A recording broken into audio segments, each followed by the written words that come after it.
Bismillahirrahmanirrahim. Perkenalkan, nama saya Surisna, Stambuk M1B1 17029, kelas Ilmu Lingkungan A. Baik, langsung saja kepada materi. Yang pertama itu rumusan masalah yang pertama itu tentang sanitasi air bersih. Sanitasi air bersih adalah upaya pencegahan atau pengawasan terhadap salah satu jenis sumber daya berbasis air yang dimanfaatkan oleh masyarakat dalam kehidupan sehari-hari. Yang kedua, kebutuhan air minum dalam satu hari. Kebutuhan rata-rata air minum yang diperlukan dalam sehari adalah tergantung pada jenis kelamin. Misalkan pada laki-laki setidaknya harus meminum 2 liter, sedangkan perempuan memerlukan sebanyak 1,6 liter untuk memenuhi kebutuhan cairan harian. Terus yang ketiga itu kebutuhan air bersih di suatu rumah tangga untuk masyarakat di Indonesia dalam sehari-hari.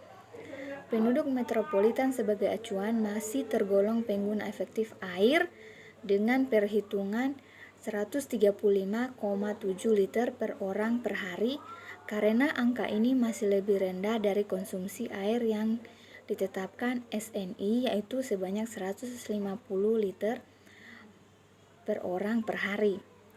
Pola konsumsi air penduduk pertumbuhan Gria Serpong 30% digunakan untuk mandi, 20% digunakan untuk mencuci pakaian, 16%-nya digunakan untuk kegiatan dapur, 14% untuk cuci kendaraan, 10% untuk kegiatan toilet, dan sisanya untuk menunjang aktivitas harian lainnya. Rumusan masalah selanjutnya itu perbedaan kualitas air dari segi kimia, fisika, dan biologi. Indonesia versus Aceh tidak ada perbedaan yang menonjol. Terus Indonesia versus Inggris tidak ada perbedaan yang menonjol.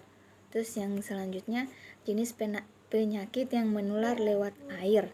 Yang pertama itu waterborne disease merupakan penyakit yang ditularkan melalui air karena adanya kontak langsung antara manusia dengan mikroba atau zat berbahaya melalui sanitasi yang buruk. Terus yang kedua, water-based disease merupakan penyakit yang ditularkan air pada orang lain melalui persediaan air sebagai penjamu, perantara, atau agens penyebab yang menjalani sebagian siklus hidupnya di dalam tubuh vektor yang hidup di dalam air.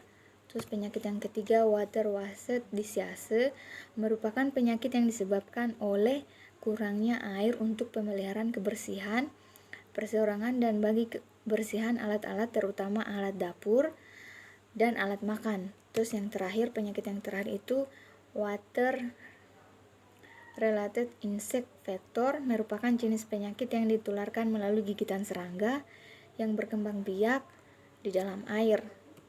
Terus rumusan masalah selanjutnya itu tentang upaya penanggulangan masalah sanitasi air bersih di Indonesia dan dibandingkan dengan dua negara lain. Yang pertama itu Indonesia versus Inggris. Indonesia belum bisa mengubah air laut menjadi air minum, sedangkan Inggris sudah bisa mengubah air laut menjadi air minum. Terus Indonesia versus Belanda. Indonesia belum memiliki teknologi yang canggih, sedangkan Belanda sudah memiliki teknologi yang canggih.